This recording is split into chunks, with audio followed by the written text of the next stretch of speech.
and without hesitation, able and adept. I ask the stage manager to help choose a volunteer by taping a paper to the bottom of one of the chairs. Please take a moment now to look under your chair, and if you have the paper, are over 18, in good physical and mental and psychological health, and feeling brave, please step right up, step onto the stage, and follow the instructions so you'll find there. If you want to pass on the paper to someone else, please do. But hurry, we are on a time limit. If you have not chosen this volunteer, but really want to be part of the fun, don't fret. There will be opportunities for other volunteers who are So thank you all so very much for coming to hear the recording and to see our volunteer learn to do Sideshow for fun and for profit. And to the volunteer, Godspeed and good luck. You're going to need it.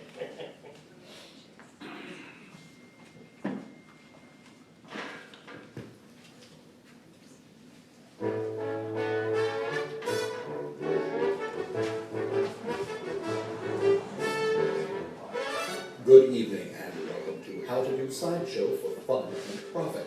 By listening and following the instructions of this amazing parlor phone stereo recording, we'll be able to enter the secret world of the Carnival Sideshow. You will learn amazing acts, you will be able to astound your friends, you will be able to confound your enemies. By using all of the skills taught to you on this how-to record, you too will be able to do the human blockhead, lay upon a bed of nails unharmed, and be able to do other amazing acts. Additionally, you will be able to turn a profit traveling on the variety show and Carnival Sideshow routes. Have you taken a look at the instructions and verified that all of the props are there in the box available to you with this recording? If you have, then get ready because it's time to begin. The most important thing is to pull out the top hat that's on the top of the box. Do not put it on. You heard me, do not put it on. Set it over at the side. You have not earned the right to wear a showman's hat yet. But the next most important thing is that you introduce yourself. You need to introduce your name loudly and clearly. You need to be able to bring the audience to your side. You want them to like you. You want them to understand you at all times. Have you done it? Good. Then let's continue. The next thing you need to do is to warm up your audience. That is very simply done. 3 signs have been provided to you to help you do this. Pick up the first sign. Don't turn it and show it to the audience yet. Now let your audience know that the audience is a big part of your performance. So here's what's going to happen. On the count of 3, you're going to turn the sign around and give the audience the opportunity to follow the direction on the sign. Here we go. 1, 2, 3. As let the audience know that the second sign means that they should react twice as loudly. Turn around the second sign in 1, 2, 3, now. And once more. Now remind the audience that the third sign means they should be 3 times as loud as they were the previous 2 signs. And turn it around in 1, 2, 3. Mom! The sign over, idiot. Wow! To give themselves a big round of applause.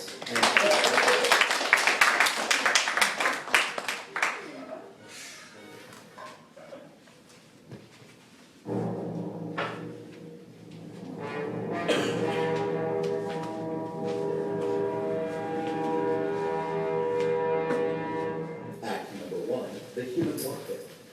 The human blockhead is a very famous act.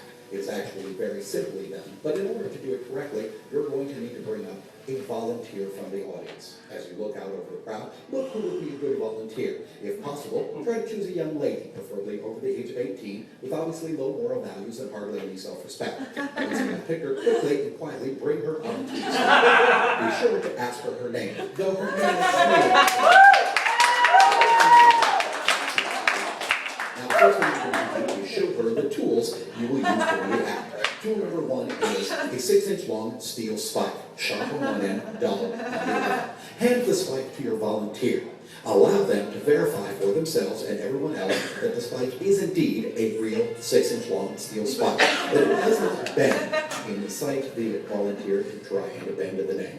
That it does not twist, allow them to try to twist it. That it does not collapse in any way. It is indeed a 6-inch long steel spike.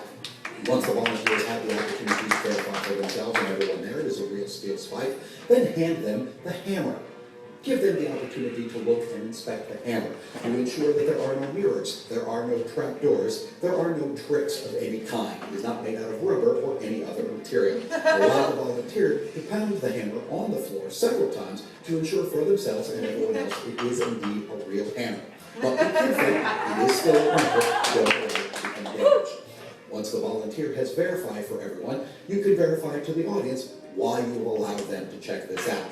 It is because, of course, there is no magic, there is no illusion in the stunts that you will learn on how to do Sideshow for fun and profit. Magic and illusion takes talent. Obviously, you don't have any, or you would not be listening to this episode.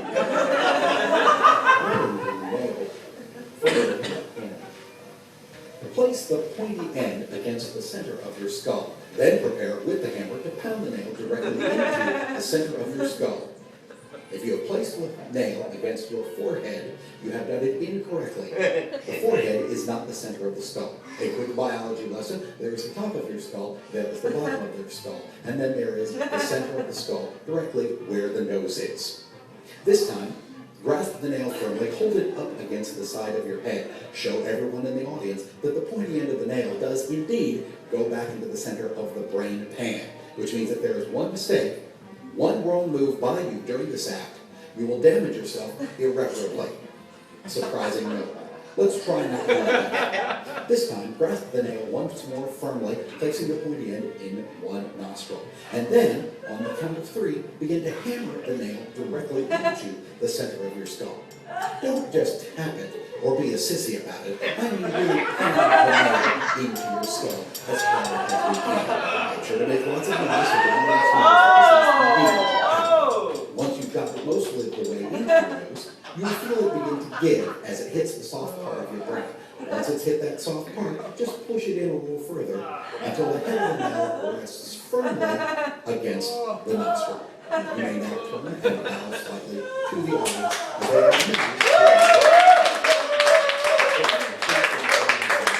The one that you have in front of you right now, that this is going to be enough. I think they would like to see something else. So, reach up the top of the box and pull out the screwdriver that you find lying there. Hold that screwdriver up to the audience, showing them that it is a complete screwdriver, then hand it to your volunteer once again, so that your volunteer can verify for everyone that it is indeed a real screwdriver. It does not bend, it does not twist, it does not collapse. If you want, you may chide the volunteer for putting their fingers all over the screwdriver, when obviously everyone knows where it's been before.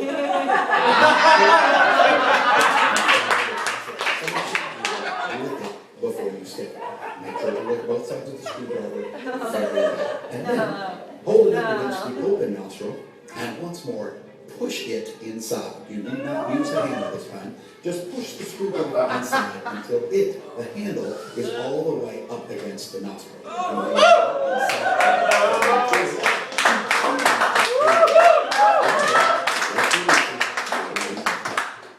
Because after all, obviously, you have a screw loose. You may now remove it slowly and carefully from your nose in full view of the audience so that they can see what is going on. Once the screwdriver is out of the bag, wipe it off on the nearest closest surface, and then you're going to need that audience member to help you get the nail out of your skull. And the audience member the hammer one more time. What they are going to do is to pry the nail out of the center of your skull. Help them to hook the hammer onto the nail, and then gently, but firmly, they are going to pry the center of your skull. Make sure that they do it all the way. And there we are. Once you have pulled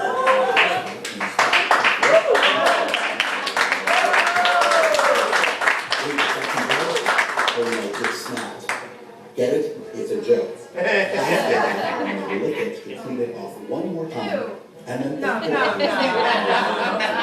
of their seat. up a sign to incite the audience to applaud. Then set all of the tools.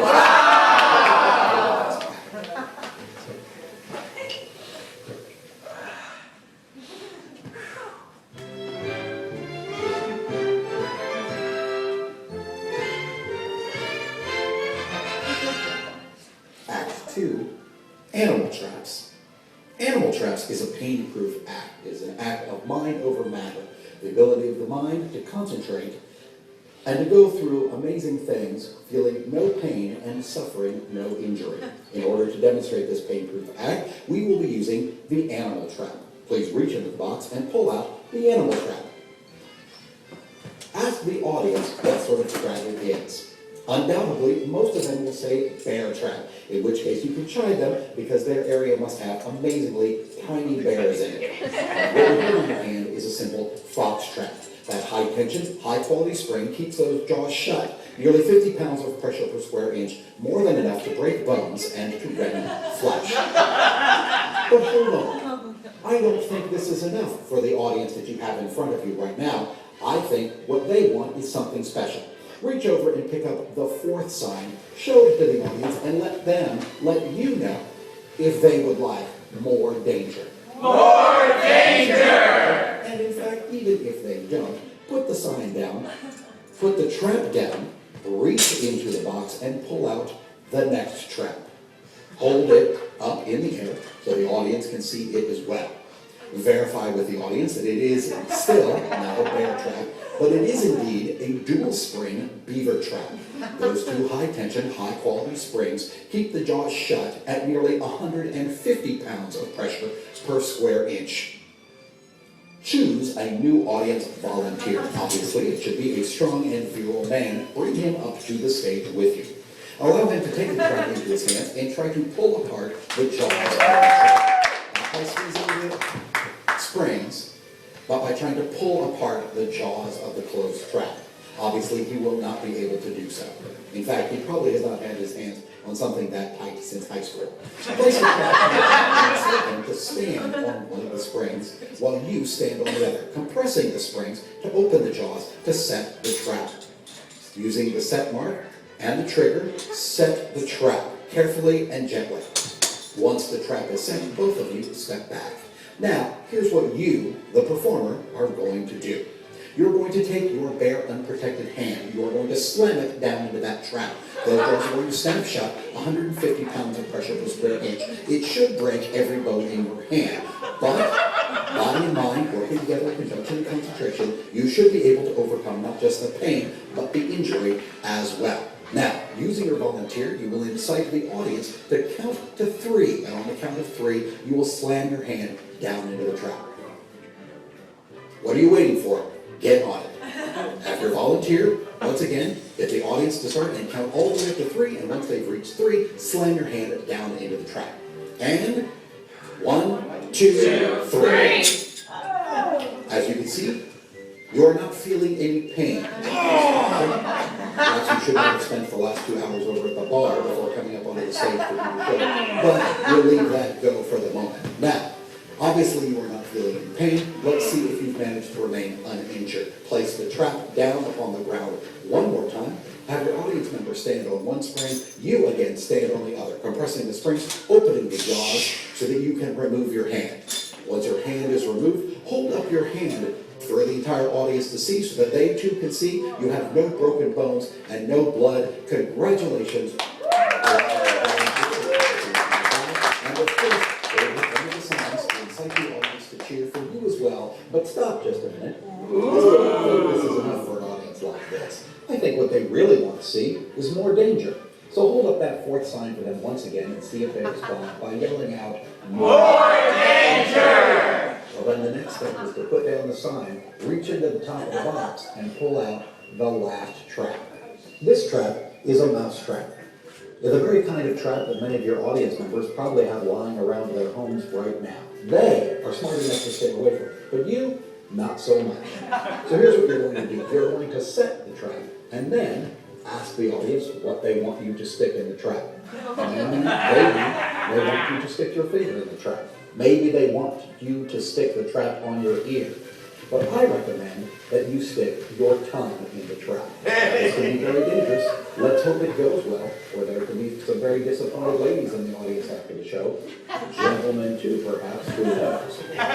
So place the trap up against your lips, your soft, succulent lips. Then allow your tongue to finger out of your mouth, sticking it out as far as you can into licking an ice cream cone, until, of course, it gets close enough and the trap snaps. Aside from your tongue, the real key is to pull the trap off and make sure that you are unharmed.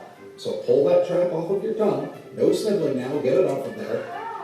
And once there, put your tongue through a couple of exercises so you can show people that your tongue is still. Congratulations, you are a pain-proof performer with the Animal Trap Act. Hold up one of the signs to incite the audience to cheer as you take a small part.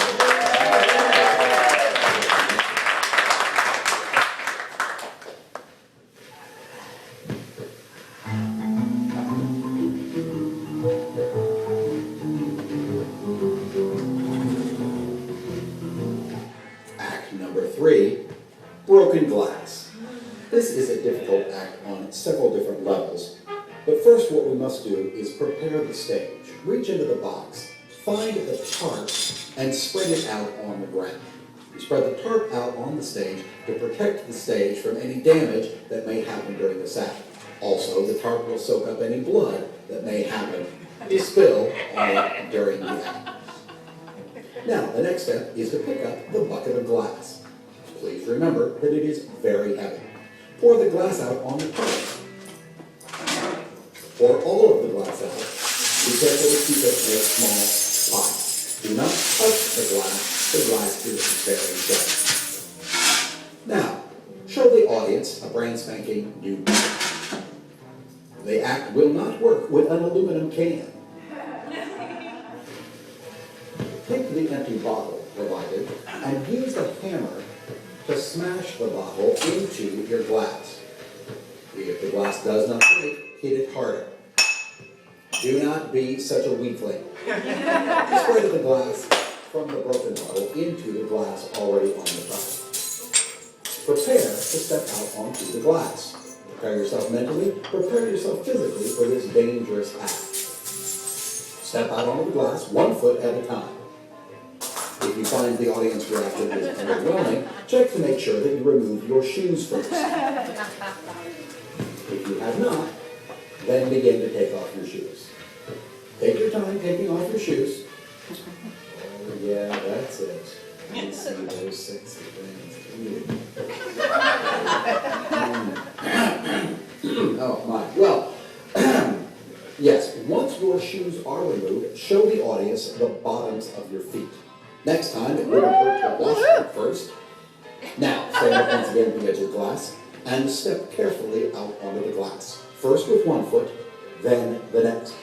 The audience should be able to hear the sound of the glass cracking and breaking underneath your weight, creating even more sharp pieces with every step. The audience should be rightly impressed. Congratulations, you're now walking on broken glass. Once you have walked upon the pile of broken glass, see if you can incite the audience into asking for more danger using the 4th sign. This time, you may try to stop. The audience should be suitably impressed. Now remember, walking on broken glass is one thing, stomping on it is another, but you must never ever jump on a pile of broken glass. Did you just jump on that? You better not have. Once you have finished on the pile of glass, step out onto the tarp one more time, wiping off the bottoms of your feet very carefully. Then show each of your feet to the members of the audience once again. They should see no cuts and no blood. Showing yourself once again to injury. Hold up the sign again for the audience's approval and take a